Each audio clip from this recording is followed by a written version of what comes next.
Welcome back to Chapter 5.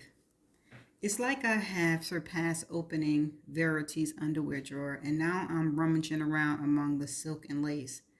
I'm all well aware that I shouldn't be reading this. This is not why I came here.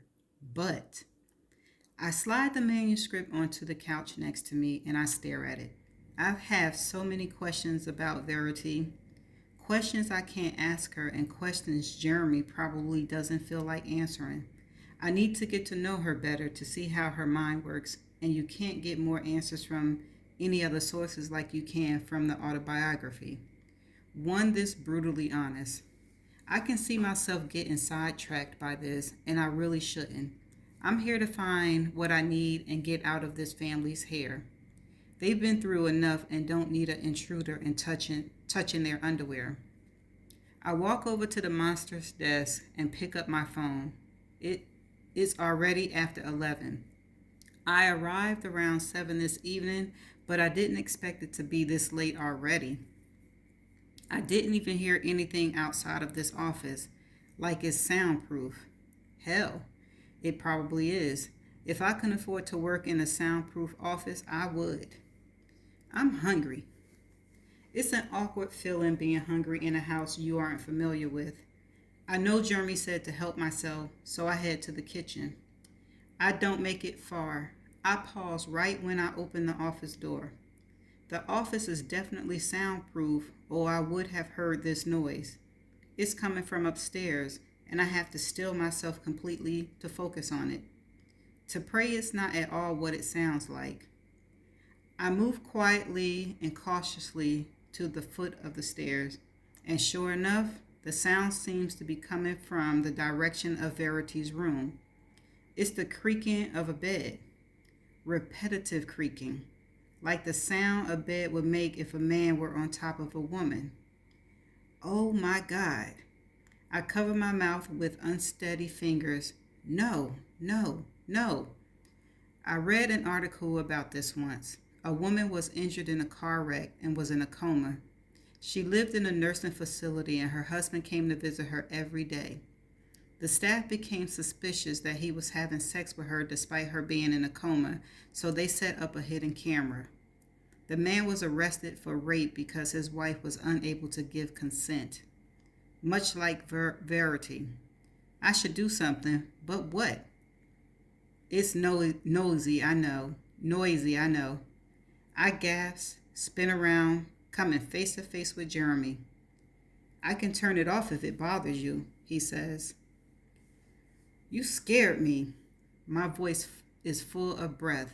I blow out a sign of relief, knowing that whatever I'm hearing is not at all what I thought it was. Jeremy looks over my shoulder, up at where the noise is coming from. It's her hospital bed. It's on a timer every 2 hours to lift different parts of her mattress, takes weight off her pressure points. I can feel the embarrassment creeping up my neck. I pray to God he doesn't know what I thought that noise was. I cover my chest with my hand to hide the redness I know is there. I'm fair-skinned, and anytime I get nervous or worked up or embarrassed, my skin tells on me, erupting in an angry red splotches. I wish I could sink into the lush, rich people carpet and disappear. I clear my throat. They make beds like that? I could have used one when my mother was on hospice. It was hell trying to move her on my own. Yeah, but they're obscenely expensive. Several thousand for a brand new one, and insurance wouldn't even cover it. I choke on that price. I'm heating up leftovers, he says. You hungry? I was just on my way to the kitchen, actually. Jeremy walks backwards. It's pizza. Perfect. I hate pizza. The microwave timer goes off right when Jeremy reaches it. He pulls out a plate of pizza and hands it to me, then makes himself another plate. How's it going in there? Good, I say. I grab a bottle of water out of the fridge and take a seat at the table. You were right, though. There's a lot. It's going to take me a couple of days. He leans against the counter as he waits for his pizza to finish. Do you work better at night? Yeah, I stay up pretty late and then sleep in most mornings. I hope that's not an issue. Not at all. I'm actually a night owl too. Verity's nurse leaves in the evenings and comes back at 7 in the morning, so I stay up until midnight and give Verity her nighttime medications. Nurse takes over when she gets here. He grabs his plate from the microwave and sits across from me at the table. I can't even make eye contact with him. All I can think of when I look at him is the part of Verity's manuscript I read where she mentioned his hands was between her legs at a steak and shake. God, I shouldn't have read that. Now I'll be blushing every time I look in his direction. He has really nice hands too, which doesn't help the situation. I need to change the direction of my thoughts, like now. Did she ever talk to you about the series she was writing? Like what she was planning, what she had planned for the characters, the ending? If she did, I can't remember, he says, looking down at his plate. He absent-mindedly moves around a slice of pizza. Before her car wreck, it had been a while since she'd written anything or even talked about writing. How long ago was her wreck? I already know the answer, but I don't want him to know I Googled his family history.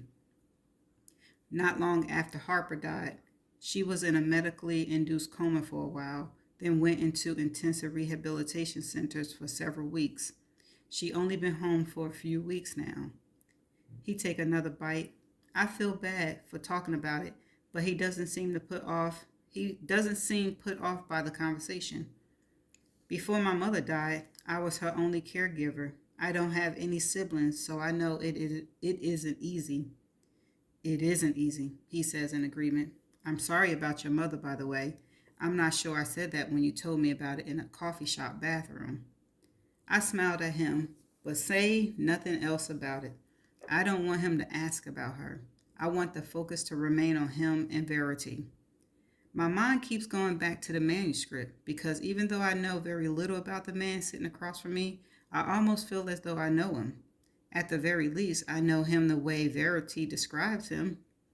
I'm curious to know what kind of marriage they had and why she ended the first chapter with the sentence she chose, until he discovered the one thing that meant more to him than I did. The sentence is ominous. It's almost as if she were setting up the next chapter to reveal some terrible, dark secret about this man. Or maybe it was a writing strategy, and she's going to say he's a saint and that their children mean more to him than she did. Whatever it means, I'm dying to read the next chapter now that I'm staring at him. And I hate that I have so many other things that should be my focus right now, but all I want to do is curl up and read about Jeremy and Verity's marriage. It makes me feel a little pathetic. It's probably not even about them. I know a writer who admits she uses her husband's name in every manuscript until she can come up with a name for her character. Maybe that's what Verity does. Maybe it was just another work of fiction, and Jeremy's name was only there as a placeholder. I guess there's only one way to find out if what I read was true. How did you and Verity meet? Jeremy pops a pepperoni in his mouth and grins. At a party, he says, leaning back in his chair. Finally, he doesn't look sad for once. She was wearing the most amazing dress I've ever seen. It was red and so long that it dragged on the floor a little bit. God, she was beautiful. He says with a hint of wistfulness. We left the party together. When I walked outside, I saw a limousine parked out front, so I opened the door and we climbed inside and talked a little until the driver showed up and I had to admit the limousine wasn't mine. I'm not supposed to know any of this, so I forced a laugh. It wasn't yours? No, I just wanted to impress her. We had to make an escape after that because the driver was pretty pissed. He's still smiling, like he's right back in that night with Verity in her fuckable red dress. We were inseparable after that. It's hard for me to smile for him, for them, seeing how happy they seemed back then, and then looking at what their lives turned into. I wonder if her autobiography explains in detail how they got from point A to point B. At the beginning of it, she mentions Chastain's death, which means she wrote it, or at least added to it, after that first huge tragedy. I wonder how long she's been working on it. Was Verity already an author when you met her? No, she was still in grad school. It was later, when I had to take a temporary position in Los Angeles for a few months, that she wrote her first book. I think it was her way of passing the time until I came back home. She was passed up by a couple of publishers at first, but once she sold that first manuscript, everything just, it all happened so fast. Our lives changed practically overnight. How did she handle the fame? I think it was harder for me than it was for her. Because you like being invisible? Is it that obvious? I shrug. Fellow introvert here. He laughs. Verity isn't your typical author. She loves the spotlight, the fancy events. It all makes me uncomfortable. I like being here with the kids. There's a very subtle shift in his expression when he realized he spoke of his girls in present tense. With crew, he says, correcting himself. He shakes his head and then claps his hand behind his neck, leaning back like he's stretching or uncomfortable. It's hard sometimes, remembering they aren't here anymore. His voice is quiet, and he's staring past me at nothing. I still find their hairs on the sofa, their socks in the dryer. Sometimes I yell out their names when I want to show them something, forgetting they aren't going to come running down the stairs. I watched him closely because not all of me is convinced yet. I write suspense novels. I know when there are suspicious situations, suspicious people almost always accompany those situations. I'm torn between wanting to find out more about what happened to his girls and getting out of here as fast as I can. But right now, I'm not looking at a man who is putting on a show to garner sympathy. I'm looking at a man who's sharing his thoughts out loud for the first time. It makes me want to do the same. My mother hasn't been gone that long, but I know what you mean. Every morning that first week, I'd get up and make her breakfast, only to remember she wasn't there to eat it. Jeremy drops his arms on the table. I wonder how long it lasts, or if it'll always be this way. I think time will definitely help, but it probably wouldn't hurt to entertain the idea of moving. If you're in a house they've never been in, the reminder of them might fade. Not having them around would become your new normal. He runs a hand across his stubble on his jaw. I'm not sure I want a normal where there aren't any traces of Harper and Chastain. Yeah, I say in agreement. I wouldn't either. His eyes remain on me, but it's quiet. Sometimes a look between two people can last so long, it shakes you, forces you to look away. So I do. I look at my plate and run my finger along the scalloped edge of it. His stare felt like it was going far past my eyes into my thoughts. And even though he doesn't mean for it to, it feels intimate. When Jeremy's eyes are on mine, it feels like an exploration of the deepest parts of me. I should get back to work, I say, my voice barely above a whisper. He's unmoving for a few seconds, but then sits up straight, quickly scooting back his chair as if he just broke out of a trance. Yeah, he says, reaching for our plate as he stands. I should get Verity meds ready. He walks our plate to the sink, and as I'm exiting the kitchen, he says, "Good night, Lo." When I hear him call me that, my good nights get stuck in my throat. I release a flicker of a smile and then walk out the kitchen in a hurry to get back to Verity's office. The more time I spend in Jeremy's presence, the more eager I am to dive back into that manuscript and get to know him even better. I grab it from the couch, turn off the lights in Verity's office, and take the manuscript to the bedroom with me. There isn't a lock on the door, so I push a wooden chair from the foot of the bed all the way to the door, blocking it off. I'm exhausted after traveling the entire day, and I need to shower, but I can fit in at least one more chapter before I sleep. I have to. I'm going to stop here and come back with the rest of the chapter 5. Part 2 of Chapter 5. So Be It. Chapter 2. I could write entire novels about the first 2 years we dated, but they wouldn't sell. There wasn't enough drama between Jeremy and me. Hardly any fighting at all. No tragedies to write about, just 2 years of saccharine love, adoration between the two of us. I was taken by him, addicted to him. I'm not sure it was healthy how codependent I was. Still am, really. But when a person finds someone who makes all the negativity in their lives disappear, it's hard not to feed off that person. I fed off Jeremy in order to keep my soul alive. I was starving and shivering before I met him, but being in his presence nourished me. Sometimes I feel if I didn't have him, I couldn't function. We had been dating almost 2 years when he was temporarily transferred to Los Angeles. We had recently moved in together unofficially. I say unofficially because there was a point when I just stopped going back to my place, stopped paying my bills, the rent. It wasn't until 2 months after I completely moved out that Jeremy found out I didn't have my own apartment anymore. He had suggested I move in with him one night during sex.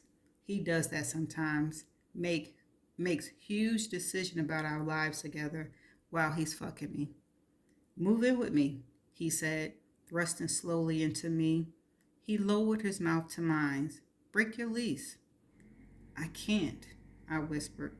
He stopped moving and pulled back to look down on me. Why not? I lowered my hands to his ass and made him start moving again. Because I broke my lease 2 months ago.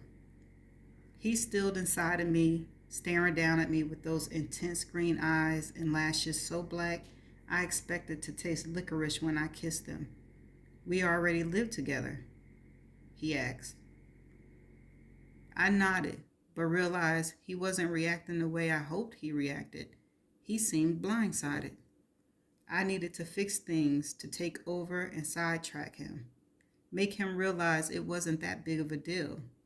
I thought I told you. He pulled out of me and it felt like a punishment. You did not tell me we were living together. That's something I would have remembered. I sat up and positioned myself so that I was on my knees right in front of him, face to face with him. I ran my fingernails across both sides of his jaw and brought my mouth close to his. Jeremy, I whispered, I haven't spent the night away from you in 6 months. We lived together for a while now. I grabbed his shoulders and then pushed him onto his back. His head met the pillow and I wanted to lie on top of him and kiss him, but he seemed a little angry with me, like he wanted to talk about the subject I considered closed. I didn't want to talk anymore. I just wanted him to make me come. So I straddled his face and lowered myself onto his tongue. When I felt his hands grip my ass, pulling me closer to his mouth, my head rolled back for a delicious moment. This is why I moved in with you, Jeremy. I leaned forward, gripped his headboard, and then bit down on it, stifling my screams. I guess she found out what those bite marks are. And that was that. I was happier than I ever been until he transferred. Sure, it was only temporarily, but you can't take it away someone's only means of survival and expect them to function on their own. That's how I felt anyway, like the only nourishment for my soul had been ripped from me. Sure, I got small bouts of replenishment when he'd call me or voice chat with me, but those nights alone in our bed were grueling. Sometimes I would straddle my pillow and bite down on the headboard while I touched myself, pretending he was beneath me. But then, after I came, I fell back onto an empty bed and stared up at the ceiling, wondering how I'd survived all the years of my life that he hadn't been part of. Those were thoughts I couldn't admit to him, of course. I might have been obsessed with him, but a woman knows if she wants to keep a man forever, she has to act like she could get over him in a day. And that is when I became a writer. My days were filled with thoughts of Jeremy, and if I didn't figure out how to fill them with thoughts of something else until he returned, I was afraid I wouldn't be able to hide how much his absence gutted me. I created a fictional Jeremy and called him Lane. When I was missing Jeremy, I write a chapter about Lane. My life over those next few months became less about Jeremy and more about my character, who was, in a sense, still Jeremy, but writing about it instead of obsessing about it felt more productive. I wrote an entire novel in a few months he was gone. When he showed up at our front door to surprise me with his return home, I had just finished editing the final page. It was kismet. I congratulated him with a blowjob. It was the first time I swallowed. That's how happy I was to see him. I acted like a lady after I showered, swallowed, smiling up at him. He was still standing by the front door, fully clothed, other than the jeans that were now down to his knees. I stood up and kissed him on the cheek and said, "Be right back." When I got to the bathroom, I locked the door, turned on the water in the sink, and then puked in the toilet. When I let him come in my mouth, I had no idea how much there would be. How long I would have to continue swallowing. Keeping my composure was tough while his dick was in my throat, drowning me. I brushed my teeth and then returned to the bedroom where I found him sitting at my desk. He had a couple of pages of my manuscript in his hand. "Did you write this?" he asked, spinning in my desk chair to face me. "Yes, but I don't want you to read it." I can feel my palms beginning to sweat, so I wiped them across my stomach and walked towards him. He stood up as I launched myself forward to snatch the pages from him. He held them over his head too high for me to reach. "Why can't I read it?" I jumped, trying to pull his arm down so I could reach the pages. "It needs work." "That's fine," he said, backing up a step, "but I still want to read it." "I don't want you to read it." He gathered the rest of the manuscript and tucked it to his chest. He was going to read it, and all I could think about was stopping him. I didn't know if it was any good, and I was scared, terrified that it would make him love me less if he thought I was a bad writer.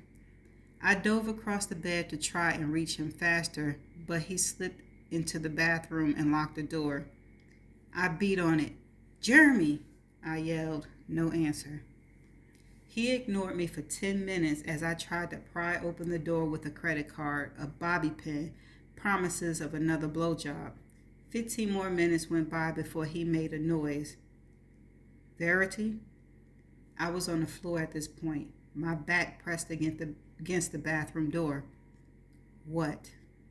"It's good." I didn't respond. "Really good, and I'm so proud of you." I smiled. It was my first taste of what it felt like for a reader to enjoy what I had created for them. That one comment, that sweet, simple comment, made me want him to finish reading it. I left him alone after that. I went to our bed, crawled under the covers, and fell asleep with a smile on my face. He woke me up 2 hours later. His lips were skimming my shoulder, his fingers tracing an invisible line down my waist, over my hips. He was behind me, curved around me, molded to me. I had missed him so much. "Are you awake?" he whispered. I made a soft moaning sound to let him know I was. He kissed a spot below my ear and then he said, "You're fucking brilliant." I don't think I ever smiled so big. He rolled me onto my back and swept my hair out of my face. "I hope you're ready." "For what?" I asked. "Fame." I laughed, but he didn't. He pulled off his pants and removed my panties. After he pushed into me, he said, "Do you think I'm kidding?" He kissed me and then continued, "Your writing is going to make you famous. Your mind is incredible. If I could fuck it, I would." My laughter was mixed with a moan as he continued to make love to me. "Are you saying that because you believe it or because you love me?" He didn't answer right away. His moves became slow and deliberate. His stare was intense. Marry me, Verity. I didn't react because I thought maybe I had misheard him. Did he really just ask me to marry him? I could tell by the intensity in his expression that he was more in love with me in that moment than he'd ever been. I should have said yes immediately because that's where my heart was, but instead I said, why? Because, he said, grinning, I'm your biggest fan. I laughed, but then his smile disappeared and he started to fuck me.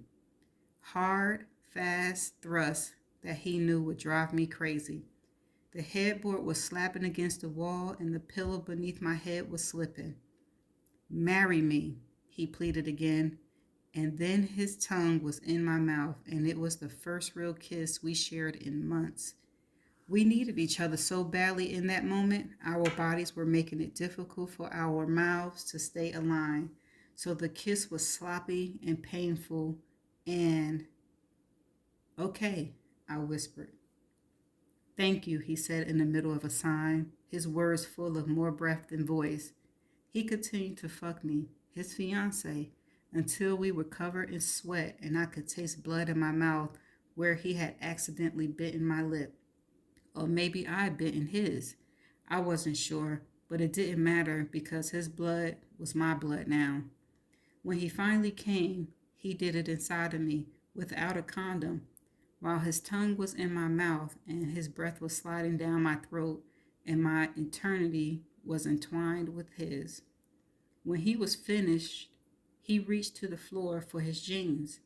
He crawled back on top of me and lifted my hand, then slipped a ring on my finger. He planned to ask me all along. I didn't even look at the ring.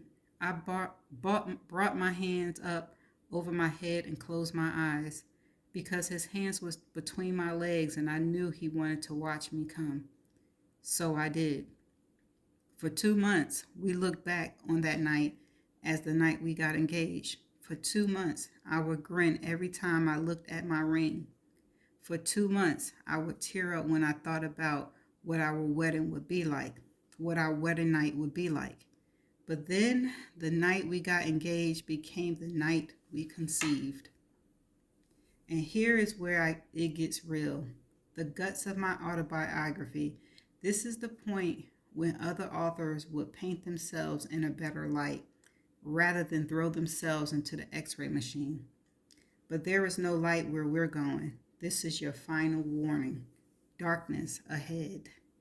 And that's the end of chapter 5. Stay tuned for the next chapter.